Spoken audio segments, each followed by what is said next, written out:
বলবে, ও দোকানদার ভাই, আমার বাবা মারা গেছে, 3 টুকরা কাপড় দিবে। আপনাকে বলে 3 টুকরা কাপড় দিবেন সত্য, কিন্তু শর্ট না হয় যেন একটু বড় হয়। এগুলি বলে কিনা বলেন? নাকি বলেন একটু জড়াই থাকে যেন? প্রিয় ভাইয়েরা, মৃত্যুর পরে আমল শেষ হয়ে যাবে, কোনো আপনার কিছু থাকবে না। এজন্য দুনিয়াতে যখন আসেন, অনেকে টুপিটা মাথায় দেয়, টুপিটা সকল সময় মাথায় দেওয়ার জন্য বাহিরে যখন প্রবেশ করেন তখন টুপিটা আস্তে গুছাইয়া পকেটের ভিতরে রাখেন। কিন্তু এটা একটা আল্লাহর রাসূলের সুন্নাত। জামা একটা গায়ে দেন, কানাচেরা হোক, গোল হোক, হাঁটুর নিচে গায়ে দেন। একটা পাজামা বানান, গিরার উপরে রাখেন।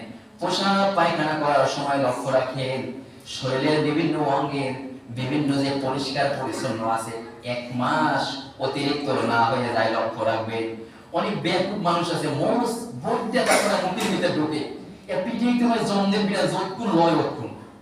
এরপরে আর কিছু তো বললামই না, যেটা বাহিরে প্রকাশ্যে মানুষ দেখে, মুখের ভিতরে একদম ভিতরে ঢোকে, একদম নোংরা। এগুলোর বউগুলো অপদার্থ।